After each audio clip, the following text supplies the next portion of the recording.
கிறிஸ்துவுக்குள் மிகவும் பிரியமான தேவனுடைய பிள்ளைகளை, இந்த காலை நேரத்திலே உங்களை சந்திப்பதிலே மிகுந்த மகிழ்ச்சி அடைகிறேன். கர்த்தர் ஒவ்வொரு நாளும் நம்மை போஷித்து பாதுகாத்து பராமரித்து வருகிறது நினைத்து கர்த்தரை ஸ்தோத்திரிக்கிறேன்.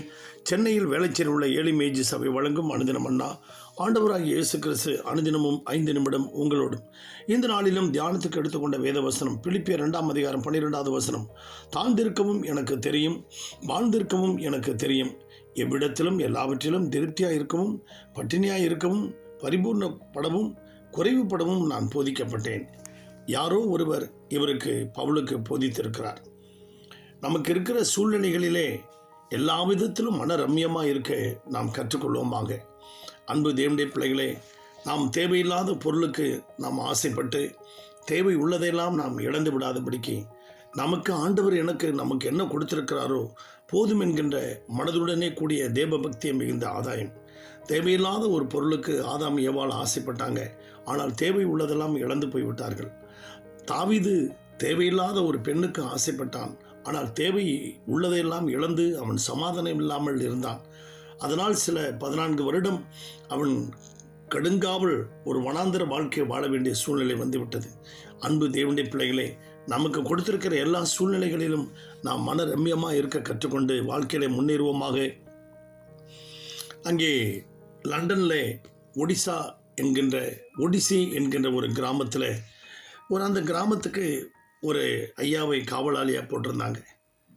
காவலாளியாக போட்டிருக்கும்போது அந்த கிராமத்தில் உள்ள ஒரு குடிசையிலேருந்து ஒரு அழுகை சத்தம் கேட்டது. ஒரு இரவில் அந்த அழுகை சத்தம் கேட்டுக்கொண்டிருக்க அந்த குடிசையை நோக்கி போனால் அங்கே ஒரு வாலிபன் அவன் அழுது கொண்டிருந்தான். ஏன் தம்பி இப்படியாக அழுகிறாய், எதனால், என்ன பிரச்சனை உனக்கு அப்படின்னு கேட்ட பொழுது, ஐயா, நான் குழந்தையாக இருக்கும்போதே என்னுடைய தகப்பனும் தாயும் இறந்து போய்விட்டார்கள். அதனால் என்னுடைய சொந்தக்காரர்கள் உறவினர்கள் என்னை எடுத்து வளர்த்தார்கள். இப்பொழுது எனக்கு 16 வயசு. ஆதலால் அவர்கள் சொல்லிவிட்டார்கள், நீ லண்டனில் ஒடிசி என்கின்ற கிராமத்தில் உனக்கு உங்கள் அப்பா அம்மாவுக்கு ஒரு வீடு இருக்குது, ஒரு சொத்து இருக்குது, நீ அங்கே போய் பொழைச்சிக்க, அந்த வீட்டில் இருந்து தங்கி அதை பொழைச்சிக்க அப்படின்ட்டாங்க. அதனால் நான் இங்கே வந்தேன்.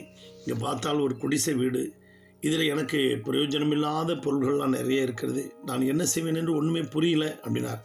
அப்பொழுது அந்த பெரியவர் சொன்னார், இந்த குடிசையில் உனக்கு உபயோகமில்லாத பொருட்கள் ஏதாவது இருக்கா அப்படின்னு பாரு அப்படின்னார். இன்னும் சுற்றி முற்றி பார்த்துட்டு ஒன்றும் இல்லை அப்படின்னு சொன்னான். பாருங்கள் தம்பி, அந்த மூலையில் ஒரு விளக்கு எரிஞ்சிக்கிட்டு இருக்கா. ஆமாம் அப்படின்னா அந்த ஐயா அந்த விளக்குக்கிட்ட போனார். அந்த விளக்கை பார்த்தீங்கன்னா சுற்றிலும் அதை மூடி இருப்பதற்கு ஒரு கண்ணாடி இருந்தது. கண்ணாடி, ஒரு விளக்கு சிம்னி விளக்கு இருந்துச்சுன்னா அது கண்ணாடி சுற்றிலும் மூடி இருக்கும் இல்லையா. ஸோ நான் இதை எடுத்துகிட்டு போய் ஒரு 6 மணி நேரத்துக்குள்ளே இதை நான் விலையுறந்த ஒரு பொருளாக நான் மாற்றிட்டு வரேன்ப்பா அப்படின்னு போன கொஞ்ச நேரத்துக்குள்ளே ஒரு 1/2 ஹவரில் அந்த பையன் பின்னாடியே ஓடி போய் அந்த ஐயா கிட்ட ஒரு 1/2 ஹவரில், ஐயா அதை திருப்பி கொடுங்க ஐயா எனக்கு அப்படின்னார். ஏன்ப்பா அப்படின்னு, வீட்டில் அந்த விளக்கு எரிஞ்சிக்கிட்டு இருந்துச்சு, அந்த சிம்னி விளக்கு, அந்த ஒரு காற்று அடித்தது, அந்த காற்றில் அந்த விளக்கு அணைஞ்சி போயிடுச்சு ஐயா, நான் வீடே இருளாகி விட்டது ஐயா அப்படின்னாராம்.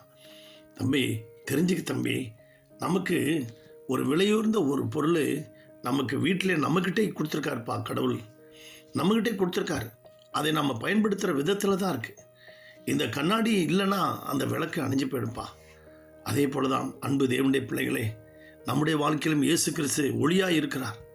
அவர் தான் இந்த உலகத்துக்கு ஒரு மெய்யான ஒளி, எந்த மனுஷனையும் பிரகாசிப்பிக்கிற மெய்யான ஒளி. அந்த ஒளியை நாம் பாதுகாப்போமாக. நம்ம தேவையில்லாத ஒரு பொருளுக்கெல்லாம் நாம் ஆசைப்படும் போது நம்ம உள்ளத்தில் இருக்கிற ஒளி அணைஞ்சு போயிடும். உன்னில் இருக்கிற ஒளி இருளாகாதபடிக்கு எச்சரிக்கையாக என்ன ஆண்டவர் சொல்லியிருக்கார்.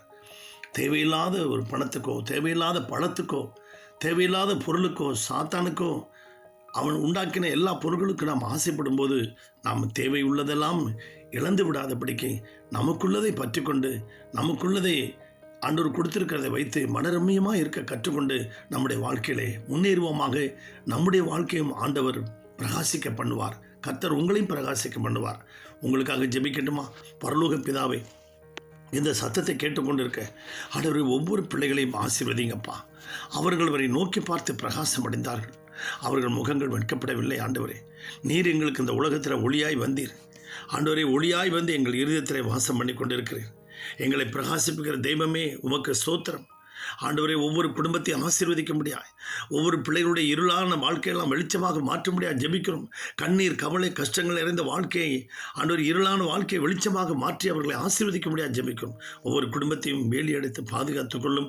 இந்த நாள் வேலை, வருமான, தொழில் எல்லாவற்றையும் ஆசீர்வதியும். இயேசுவின் நாமத்தில் வேண்டிக் கொள்கிறோம் பிதாவே, ஆமென்.